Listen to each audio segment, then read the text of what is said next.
Senhor Jesus, Senhor Jesus, amém, Senhor Jesus, obrigado, Senhor, por essa reunião, obrigado por mais uma vez nos ajuntar nesse lugar. Temos essa oportunidade de ouvir Tua palavra, de ouvir o Teu encargo. Senhor, libera o nosso espírito, Senhor, abre o nosso coração, faz dele uma boa terra, para receber Tua semente divina. Ó Senhor Jesus, Senhor, nos cobre com o Teu precioso sangue. Senhor, só temos esse sangue para nos proteger, para nos cobrir. Senhor, somos tão cheios de fraquezas, Senhor Jesus, mas o Senhor insiste em nos fazer reinar. Ó Senhor Jesus, obrigado, Senhor. O Senhor está insistindo conosco, por nos trazer nessa reunião. Ó Senhor Jesus, por isso fala para nós, fala conosco, Senhor Jesus, amém, aleluia, aleluia, louvado seja o Senhor, irmãos. Somos mais uma conferência, o Senhor insiste em nos fazer reinar, amém? Vamos repetir?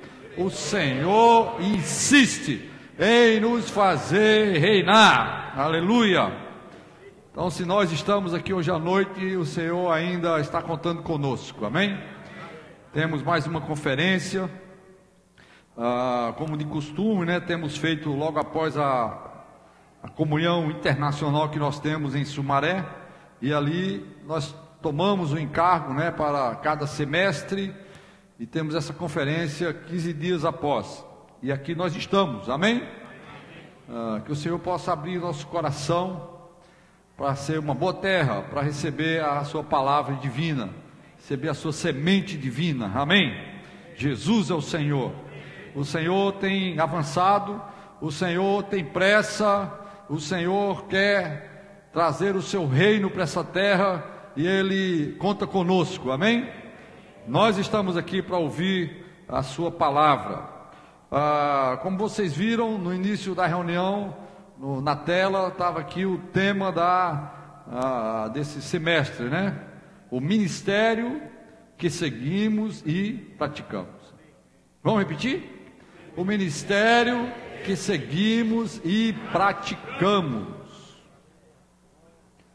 Todos precisamos de ministério, tá? Ministério, na verdade, é um conjunto de tarefas que nós precisamos ter para levar adiante algum propósito, tá certo? Tudo isso é ministério. Então Deus tem um propósito conosco. O seu propósito é, no instante atual, edificar a igreja que se consumará na Nova Jerusalém, na eternidade futura, e com um pit stop no reino milenar, amém? Só que nesse pit stop só os vencedores terão direito a entrar e cooperar com o Senhor ali, amém?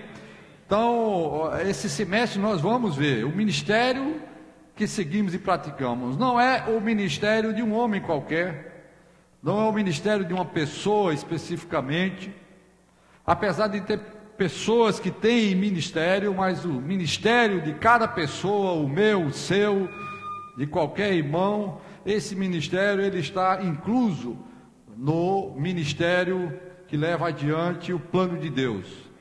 E esse ministério, de acordo com a Bíblia, é o último ministério, é o ministério de João, um ministério que fala de espírito e de vida. A obra que nós temos que fazer, irmãos, não pode ser feita através da nossa qualificação, não pode ser feita a partir do nosso conhecimento bíblico.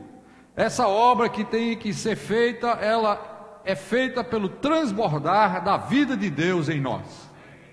Quanto mais nós nos enchemos do Espírito, quanto mais nós nos enchemos da vida de Deus, mais nós fazemos a obra de Deus.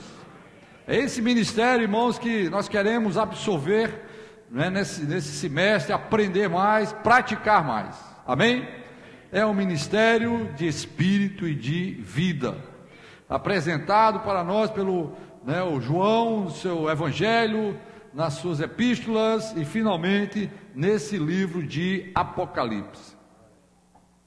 E aqui, claro, hoje à noite não vou fazer nenhum resumo da conferência, não vou falar de todas as mensagens, foram 16 mensagens, impossível, mas nós queremos dar um toque, né, nos pontos principais, ou vamos dizer assim, alguns pontos específicos, que são a espinha dorsal de toda a conferência. Então, se nós tocarmos, né, nessas mensagens de hoje e de amanhã, então nós estaremos muito claros de todas as mensagens da conferência. Para mim, são pontos cruciais. Amém? Basicamente, hoje à noite nós vamos ver esse ministério. Ele é a prática de uma verdade, a presente verdade. Deus tem uma verdade presente para cada era, e esse ministério ele leva a cabo essa verdade, que nós chamamos de presente verdade. Então nós vamos ver isso aí. Nós vamos ver também quem foi o primeiro ministro desse ministério. Quem foi? Amém. E o precursor desse primeiro ministro foi o João Batista. Amém? Então, basicamente, nós vamos dar uma olhada, uma geral em cima desses 3 itens aí, e o que o Senhor pode mostrar para nós, tá? Primeiramente, irmãos, o Senhor nos mostrou há umas 3, sei lá, 4 conferências atrás, 5 conferências atrás, uma verdade, vamos dizer assim, um avanço na verdade sobre o reino. Claro que sobre o reino, o evangelho do reino, nós temos falado isso, pelo menos os irmãos até que estavam antes de nós na restauração do Senhor, há 50 anos atrás, sei lá, 60 anos atrás, e desde que nós entramos na igreja, que nós escutamos falar do reino e da disciplina no reino, ou da recompensa no reino. Não é isso aí? Talvez poucos aqui, talvez alguns visitantes ou irmãos mais novos, ainda não tinham ouvido falar sobre isso, mas eu creio que a grande maioria de nós, que entramos na igreja, nós sentimos que há um diferencial na palavra falada na igreja, que é a necessidade dos crentes, dos cristãos, levarem a sério o reino milenar. Para a grande maioria dos cristãos, isso não é falado, isso não é enfatizado, apenas é pregado o evangelho da graça. E não estão errados por causa disso. O evangelho da graça deve ser pregado, precisa ser pregado. O homem é um pecador e Jesus Cristo morreu na cruz para salvá-lo. Amém? Essa é uma grande verdade, precisa ser pregada. Mas na verdade isso é o início da salvação de Deus para o homem. Há uma continuação dessa salvação. A continuação é o quê? É um tratamento na alma do homem.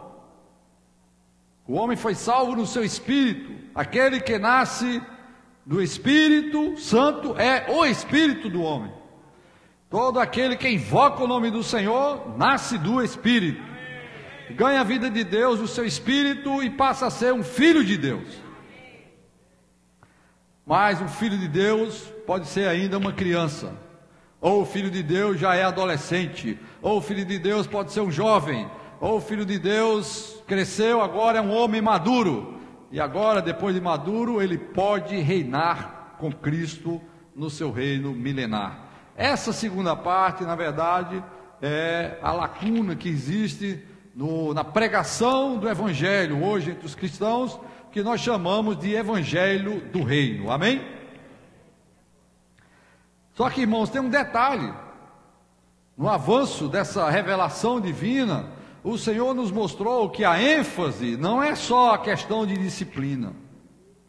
Talvez até hoje, todos nós que entramos na igreja, eu já dei palestras aqui sobre o reino, sobre o tempo do fim, sobre o reino de Deus, sobre o reino dos céus, sobre o reino milenar. A maioria de vocês já viram muitas coisas, muitos gráficos, muitos diagramas. E vocês lembram, eu lembro bem, da ênfase que nós demos aqui nas palestras, que o reino é uma questão de recompensa e de disciplina. Ou seja, se você não amadurecer ao final da sua vida, ao final da sua existência, depois que você for encontrar-se com Cristo no seu tribunal, você vai ter que prestar contas. Você vai ter que prestar conta da sua obra. Você já é salvo, você já tem o Espírito de Deus, mas você vai ter que prestar contas. Isso está muito claro em Mateus 16. O Filho do Homem virá para julgar todas as coisas e dará a cada um segundo as suas obras. Não é isso? E se você não tiver amadurecido, se não tiver praticado obras de vida, você vai passar 1000 anos nas trevas e ranger de dentes. É ou não é? Já ouviram falar muito disso, né? E se você não, você for um cristão servo, fiel e prudente, você vai passar 1000 anos no reino de glória com o Senhor. Amém? Amém. Aleluia! Todo mundo gostou dessa segunda parte, não foi? Maravilhoso. Vamos para a glória, vamos para o seio do Pai, nós vamos, desfrutar do gozo da noiva com o noivo. Maravilhoso isso aí, não é? Mas o que Deus precisa mesmo é de governadores para essa terra, para reinar nesse reino. Então, o que precisa ficar claro nessa noite é que o avanço da revelação do Senhor para nós é que não é só o reino, não é só uma questão de deixar de ir para as trevas exteriores e ter 1000 anos de gozo e paz com o Senhor. Nós precisamos ver que Deus tem uma necessidade. A necessidade de Deus é de homens maduros, não apenas para desfrutarem do seu reino de glória, mas para governarem sobre as nações. Amém? É uma questão de ênfase. No passado a ênfase foi: ou você vai para as trevas, passar 1000 anos lá para ser transformado, ou você ganha o prêmio de entrar no reino de glória com o Senhor. Está tudo certo, está tudo legal, é isso aí. Mas agora Deus quer dar um passo a mais na revelação. Ele quer mostrar, irmãos, que esses que vão reinar, que vão para esse reino de glória, na verdade eles precisam ser qualificados para governarem com o Senhor. Então, o que Deus está precisando é de governo. Deus está precisando de homens que saibam governar sobre as nações no reino que há de vir. E a vida da igreja hoje é esse laboratório, é esse lugar de experiências, esse lugar de aperfeiçoamento para preparar não apenas alegres vencedores, mas vencedores que saibam governar o mundo que há de vir. Amém? Eu não sei se eu estou sendo claro para vocês. Ultimamente eu estava orando desesperado, Senhor, qual é a diferença então do que nós estamos falando hoje para o que foi falado no passado? A diferença é só de foco. Hoje o Senhor está avançando, o Senhor está dizendo para nós que precisa de pessoas preparadas. Pessoas, claro, não só preparadas do ponto de vista técnico, não é só técnica. Ele está precisando de pessoas maduras, crescidas, não apenas para desfrutarem dele e ter um gozo de 1000 anos, mas para ajudá-lo na sua coordenação, no seu governo humano, no seu governo sobre essa terra por um período de 1000 anos. Amém? Você quer se candidatar para isso aí? Então esqueça as trevas e os ranger de dentes. Esqueça. Não precisa se preocupar se vai ou não para as trevas e ranger de dentro. Se preocupe com uma coisa: Deus nos deu talentos, Deus nos deu minas, Deus nos deu dons e vai pedir conta desses dons. Mas Ele deu os dons, não foi só para a gente, não foi só um teste para saber se a gente entra ou não no reino. Ele deu os dons para nós nos aperfeiçoarmos e nos tornarmos os correios com Ele no reino milenar. Amém? Então esse é o grande diferencial, irmãos, do foco de Deus para nós hoje. Deus está procurando vencedores para governar. Amém? Então o versículo que tem sido, vamos dizer, chave nessa visão é Hebreus 2:5. Podemos dar uma olhada lá rápida, Hebreus 2:5. Foi esse o versículo que abriu nossos olhos. Pois não foi a anjos que sujeitou o mundo que há de vir, sobre o qual estamos falando. Não foi a anjos.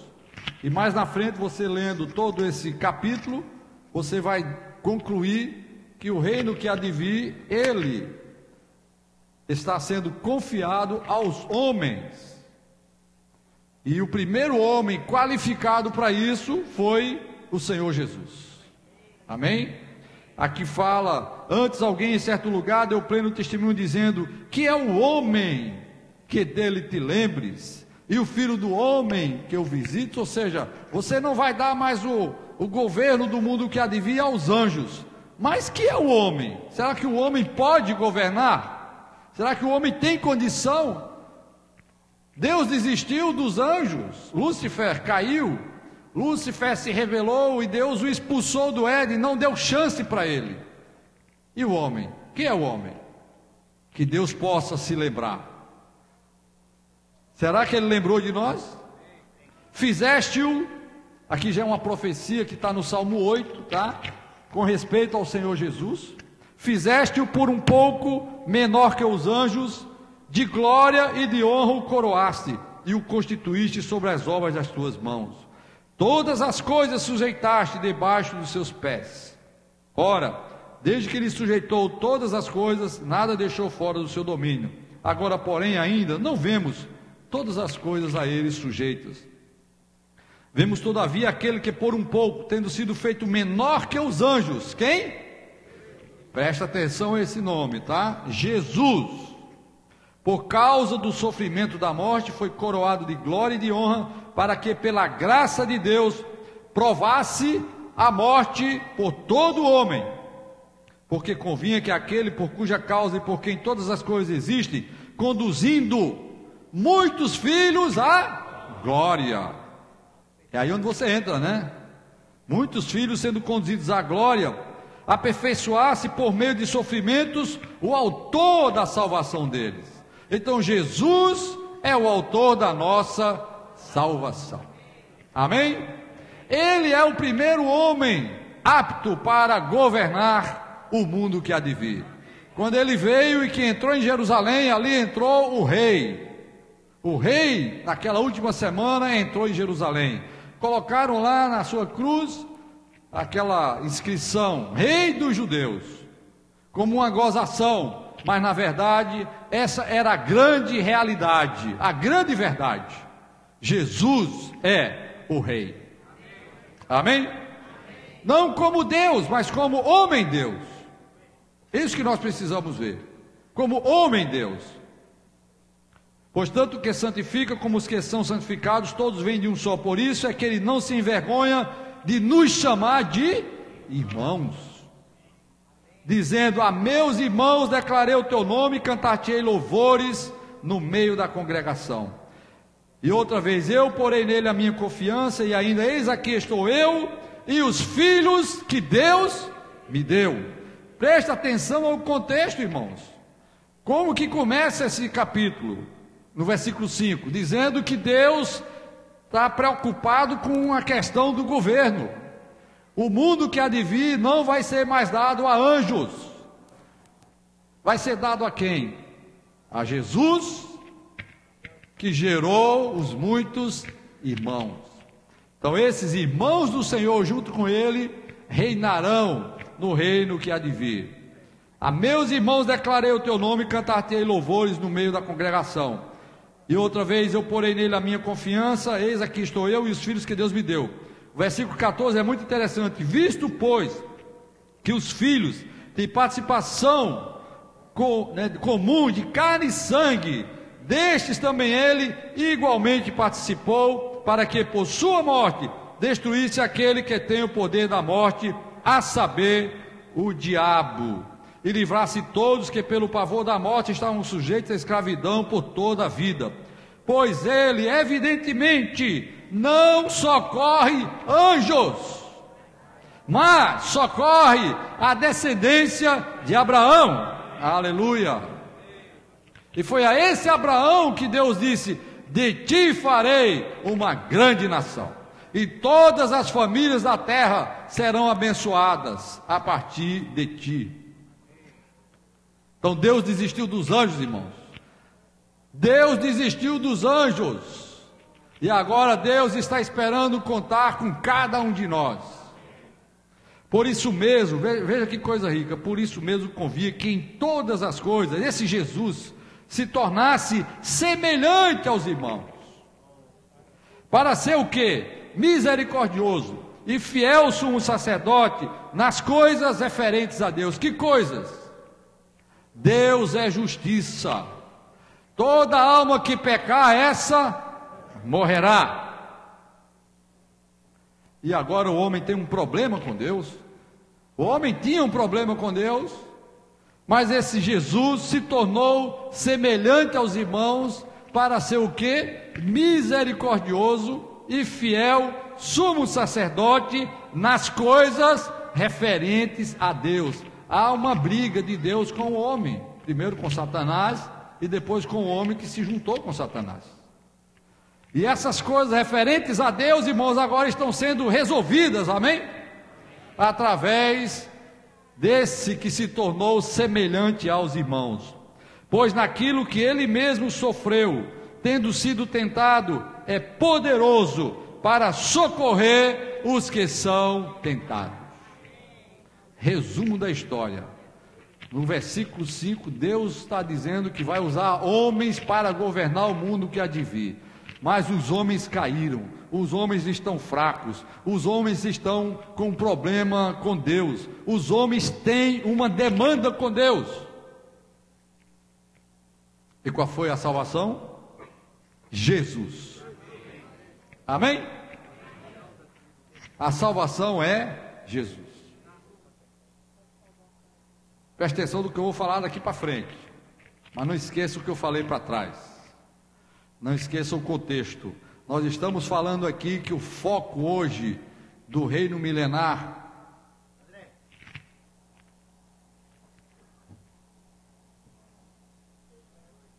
ó Senhor Jesus,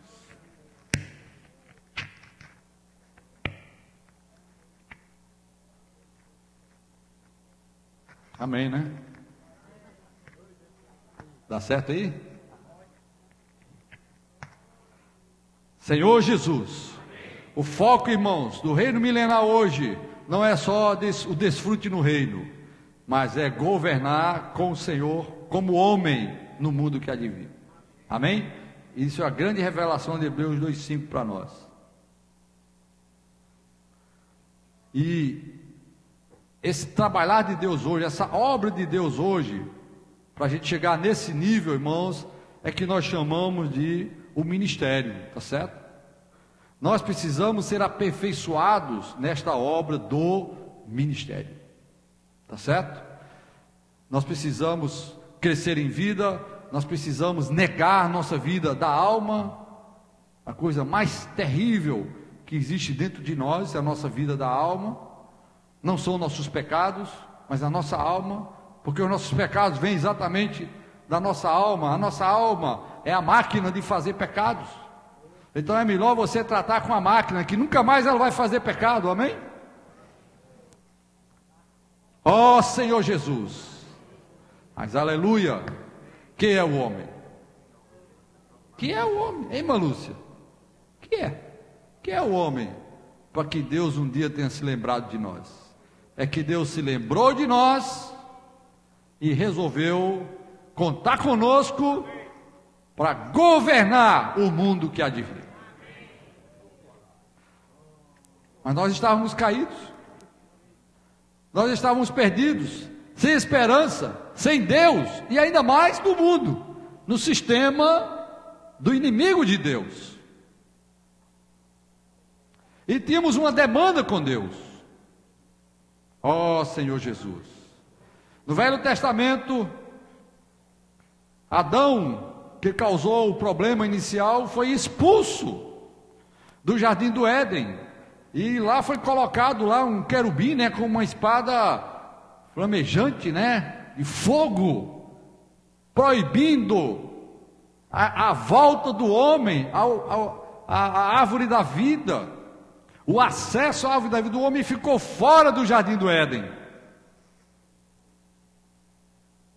E agora? Deus criou o homem para dominar, agora o homem está dominado e está fora. E a justiça de Deus está lá, aquela espada flamejante é a justiça de Deus. Deus não pode voltar atrás, Deus é santo, Deus é puro, Deus é santo e o homem está contaminado, ele não pode voltar para o Jardim do Éden. Era Jeová. Jeová, Deus, não era moleza, irmãos. Toda alma que pecar, morrerá. No dia que dela comeres, certamente morrerás. Deus avisou, mas o homem pecou, o homem desobedeceu. Então quem pisou na bola foi o homem, e Deus não pode voltar atrás da sua justiça. É Jeová, ele já havia dito: no dia que dela comeres, certamente morrerás. Moisés, coitado do Moisés, 40 anos no deserto, lutou para tirar o povo do Egito, lutou contra Faraó, praga para cá, praga para acolá, gente murmurando, e vai lá, cruza o Mar Vermelho, entra no deserto, e o povo não crê que o negócio vai dar certo, e aí fala mal da terra, e Deus fala: então tá bom, vocês vão passar agora 40 anos no deserto, e aí falta água. Moisés, fala a rocha, toca na rocha. Moisés toca na rocha, e o que apareceu? Água. E o povo murmurou de novo, faltou água de novo. Moisés, fala a rocha. Moisés fez o quê? Tocou na rocha, segunda vez. Por causa disso, irmãos, ele não entrou na boa terra de Canaã. Lá em Deuteronômio, às vésperas da entrada na boa terra, depois, vocês lembram, prestem atenção que Moisés caminhou com o povo todos os 40 anos no deserto, dia e noite, resolvendo demandas, resolvendo intriga, confusão, rebelião, e Deus querendo largar o povo, dizer: vai, joga esse povo fora e vamos começar tudo de novo. E Moisés: não, tem que ser com ele mesmo, com esse povo. E ele aguentando ali, e eu acho que ele foi, 10 anos. Será que Deus esqueceu que prometeu que não ia mais, que eu não ia mais entrar na boa terra? 15 anos, 20 anos. Se eu não vou tocar nesse assunto com Deus agora, deixa eu chegar mais perto. Quem sabe ele esquece, que eu toquei na rocha 2 vezes. 25, 30, 40 anos. O Senhor mostrou para ele a boa terra de longe, lá de cá do Rio Jordão. Falou: essa é a terra que você um dia iria entrar. Mas Senhor, mais isso, mais aquilo. Não, Moisés, não me toca mais nesse assunto, tá? Basta. Eu sou Jeová. Eu não posso voltar atrás. Tu vais morrer aqui.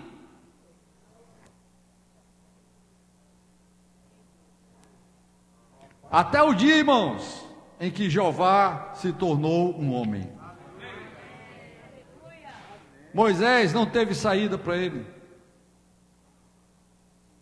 Não teve saída para Moisés, mas para nós tem, amém? Porque agora, aqui Hebreus fala de Jesus. Vemos todavia aquele que por um pouco, tendo sido feito menor que os anjos, Jesus. Quem é Jesus? Jeová, mais salvação. Agora existe uma palavra nova no Novo Testamento: arrependei-vos, porque está próximo o reino dos céus. Moisés, irmão, não teve jeito para ele entrar na boa terra, mas hoje à noite Deus está dizendo para cada um de nós que há esperança para nós, porque nós agora não é só Jeová. Jeová agora tornou-se um homem, semelhante aos irmãos, está aqui, tentado em todas as coisas. A nossa semelhança, capítulo 4, versículo 15, né? Fala isso, vamos ler aqui, ó. Versículo 14, 4:14 de Hebreus: tendo, pois, a Jesus, o Filho de Deus, como grande sumo sacerdote que penetrou os céus, conservemos firmes a nossa confissão. Porque, vamos ler juntos, porque não temos sumo sacerdote que não possa compadecer-se das nossas fraquezas. Antes foi ele tentado em todas as coisas, a nossa semelhança, mas sem pecado. Acheguemo-nos confiadamente junto ao quê? Aleluia, a fim de quê? E acharmos o quê? Para quê?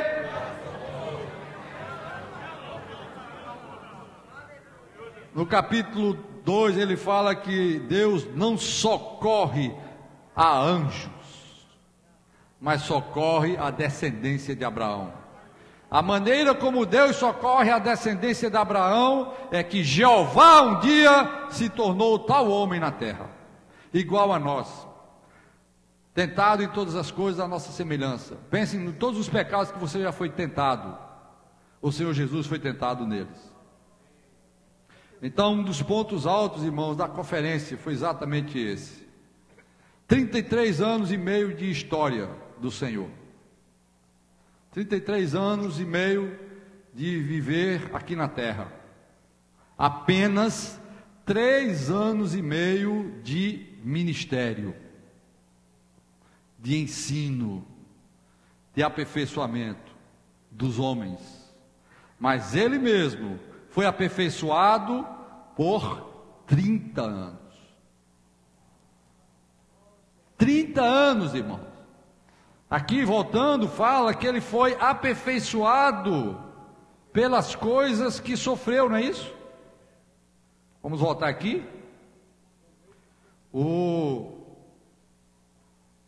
Foi no 2 que nós lemos? 2:10, né?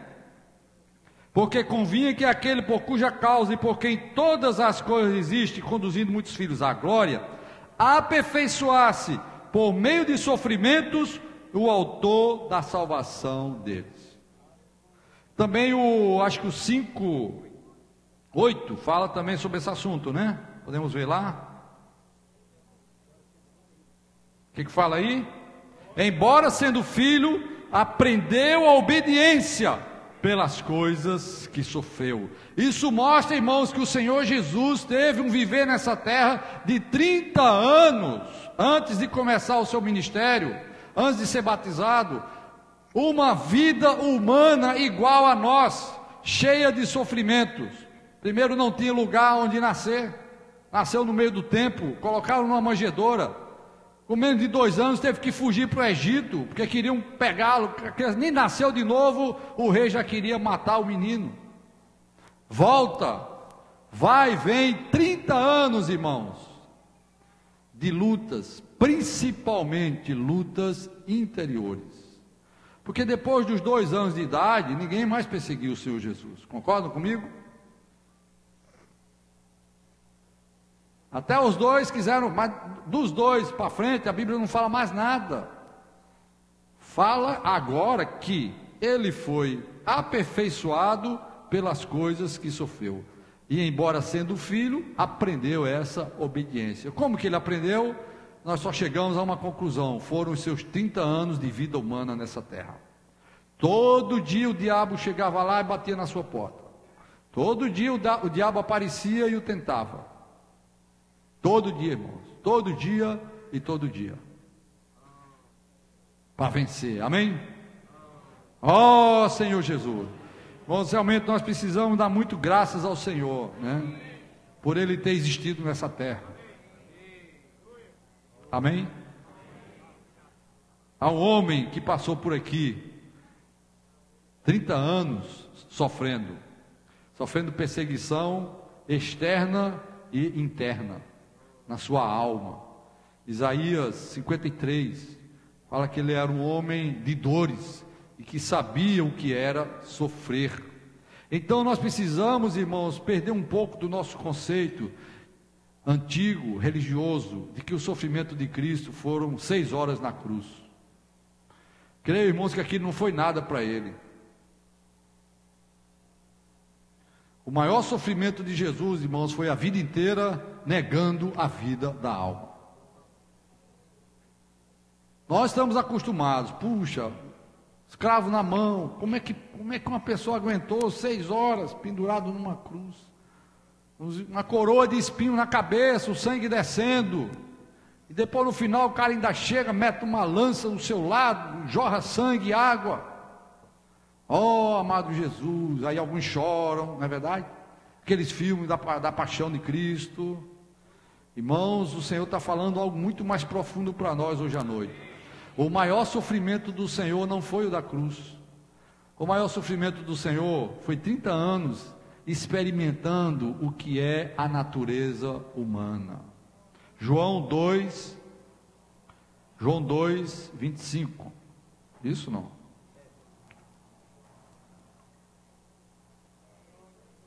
Vamos ler juntos?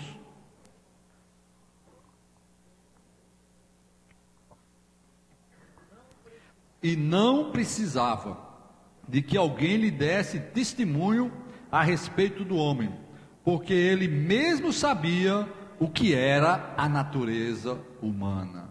Por que ele mesmo sabia? Não é porque ele era Deus, irmãos. Um dia Jó passou isso na cara de Deus. Um dia Jó falou para Deus: você está falando essas coisas, você está falando de mim porque você não é homem. Eu creio que Jeová naquela hora deve ter falado: espere mais um pouquinho aí que você vai ver se eu sou ou não sou, né, homem. Claro, hoje eu não posso dizer para você, não tenho nenhum argumento para lhe contradizer, mas espere um pouco. E aí, irmãos, um dia ele veio experimentar o que era ser um homem. 30 anos nessa terra. Amém? Para se tornar o nosso fiel e misericordioso sumo sacerdote nas coisas referentes a Deus. Deus, Jeová, tem uma demanda contra nós. Nós pecamos, todos pecaram. E estão carecendo hoje de quê? Da glória de Deus. Estão proibidos de voltar ao jardim do Éden, até o dia que esse homem veio a essa terra, morreu na cruz e ressuscitou. E sim, aí ele, Hebreus 10, 19, tendo, pois, irmãos, intrepidez para entrar no santo dos santos, pelo sangue de Jesus, pelo novo e vivo caminho que ele nos abriu, nos consagrou pelo véu, isto é, pela sua carne. Isso não significa só a carne rasgada, irmãos. Isso não significa só cravos na mão. O abrir da carne do Senhor, irmãos. Acho que está em Pedro, o Hebreus, que fala que nos dias da sua carne, Hebreus. Obrigado, Senhor, pelos universitários, amém. Hebreus 5, 7. Desculpem, Hebreus 5, 7.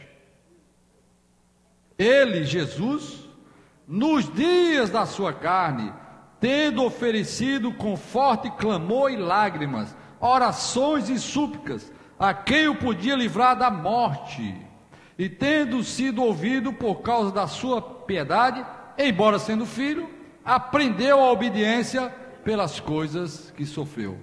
Aqui não está falando nas horas da sua cruz, aqui não fala naquelas 6 horas da cruz, aqui está falando, irmãos, Jesus nos dias de quê?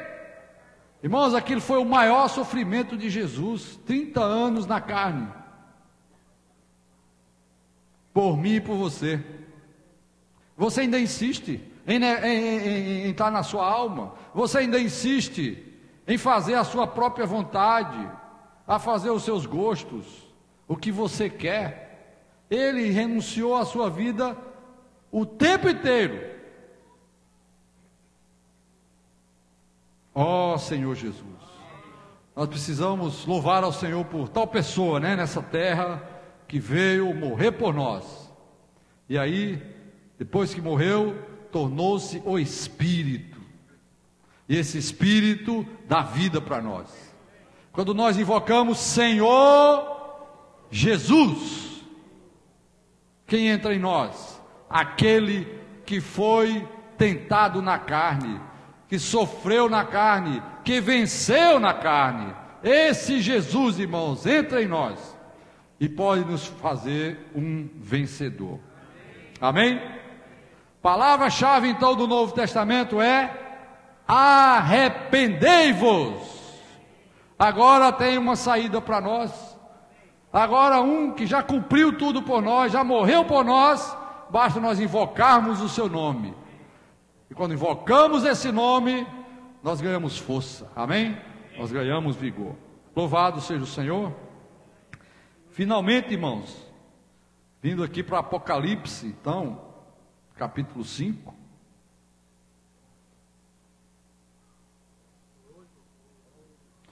Vi na mão direita daquele que estava assentado no trono um livro escrito por dentro e por fora, de todo selado com 7 selos. Vi também um anjo forte que proclamava em grande voz: quem é digno de abrir o livro e lhe desatar os selos? Esse livro, nós sabemos, é tudo que está daqui para frente, Apocalipse, que mostra todo o desenrolar do plano de Deus nesta era, na era vindoura e na eternidade. E ninguém sabia que mistério era esse. E João chorava porque ninguém foi digno de abrir esse livro. Nem no céu, nem sobre a terra, nem debaixo da terra, ninguém podia abrir o livro, nem mesmo olhar para ele. Ou seja, o que há de ser de nós? Que é o homem? O que vai acontecer conosco? Ninguém sabia. E eu chorava muito porque ninguém foi achado digno de abrir o livro, nem mesmo de olhar para ele. 5, todos juntos. Todavia, um dos anciãos me disse: não chores, eis que o leão da tribo de Judá, a raiz de Davi, venceu para abrir o livro e os seus 7 selos. A raiz de Davi. A raiz de Davi. Davi foi o rei que representava o homem pecador, cometeu toda sorte de pecados horrendos: adultério, o homicídio, mentira, todo tipo de coisa Davi cometeu. Por isso ele era chamado, agora esse homem Jesus na carne foi chamado filho de Davi. Ele carregava sobre os seus ombros o peso da semelhança da carne pecaminosa. Mas esse que era a raiz de Davi, ou seja, na verdade ele era antes de Davi, ele venceu. Amém? Venceu para abrir o livro e os seus 7 selos. Agora nós podemos ver o plano de Deus. Agora nós podemos conhecer o que Deus tem no seu coração e nós podemos então tomar partido por Deus, Então vi no meio do trono e dos 4 seres viventes e entre os anciãos de pé um cordeiro. Amém? Um cordeiro. Quem estava lá? Um cordeiro, como tendo sido morto. A ideia aqui no grego é recém-morto, ou seja, a todo tempo, irmãos, esse cordeiro é fresco para nós. A todo tempo é como se ele estivesse sendo morto para nós naquela hora. Ele é o nosso misericordioso e fiel sumo sacerdote. Ele tinha 7 chifres, bem como 7 selos, que são os 7 Espíritos de Deus, enviados por toda a terra. Ou seja, Deus agora derramou do seu Espírito sobre toda a carne, e todo aquele que invocar o nome do Senhor será salvo. Em Atos 2. Então esse cordeiro, ele também tinha os 7 Espíritos. Ele se derramou sobre toda a carne. Veio, pois, e tomou o livro da mão direita daquele que estava sentado no trono. E quando tomou o livro, os 4 seres viventes, representando toda a criação de Deus, e os 24 anciãos, representando os anjos, preste atenção, o representante dos anjos e os representantes da criação de Deus se prostraram diante de quem? Do Cordeiro. Irmão, nunca esqueça o Cordeiro. Tendo cada um deles uma harpa e taças de ouro cheias de incenso, que são o que? As orações dos santos. Como está a sua oração? Como está a sua vida de oração? O Cordeiro está lá, o trono está lá, o Cordeiro venceu. Todos estão adorando a Deus agora e levando o que? A oração dos santos para Deus. A sua oração tem chegado lá? Essa é a cena no céu. Um Cordeiro vencedor. Seres viventes prostrados e anjos adorando a Deus e levando o que? As orações dos santos. Será que a sua tem chegado lá? Como é o seu viver no dia a dia? Preocupado com tantas coisas, com os filhos, tanta confusão, temos disputas familiares, não é verdade?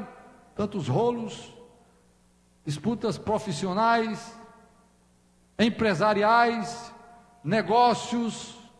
Nossa cabeça não para de pensar noutras coisas e não consegue orar. E a cena no céu está lá, o Cordeiro, como tendo sido morto, os seres viventes adorando a Deus, e chegando a oração lá, e chegando a oração. A sua está indo lá? Senhor Jesus é uma maneira excelente de praticar isso aqui. Toda vez que invocamos Senhor Jesus, há taças de ouro cheias de incenso, que são as orações dos santos. Vamos jogar incenso no céu agora? Senhor Jesus! Oh, Senhor Jesus! Senhor Jesus!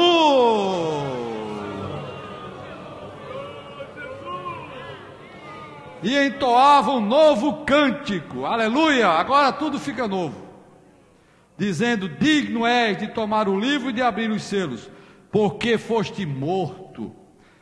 Não esqueçam, irmãos, sempre aqui está o Cordeiro, está a morte do Senhor, o Cordeiro e a morte do Senhor, sempre estão sendo lembrados aqui. Nós não podemos esquecer, por isso que a gente sempre parte o pão, né, toda semana. Não podemos esquecer isso, irmãos, porque não é mais Jeová, agora é Jesus. É Jeová mais salvação. Agora nós temos um Cordeiro de Deus que tira o pecado do mundo. Porque foste morto e com teu sangue compraste para Deus, amém?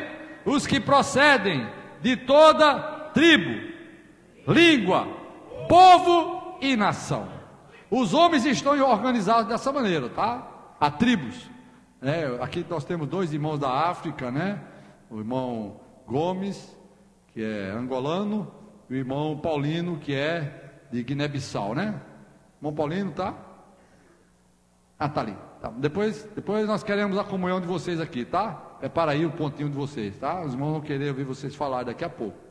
Tá certo? Amém? Os homens estão organizados em tribos, línguas, povo e nação. Nós aqui brasileiros somos de alguma tribo? Nós somos uma nação. Então nós estamos dentro dessa salvação. Os irmãos na África já tem a questão das tribos, né, irmão? Então lá não sobrou ninguém também. O Senhor morreu por todos que nasceram nas tribos. Todos aqueles que nasceram em qualquer tipo de língua. e qualquer tipo de povo. Não ficou ninguém de fora, amém? Não ficou ninguém de fora, irmão. Toda tribo, língua, povo e nação foi comprado pelo sangue de Cristo.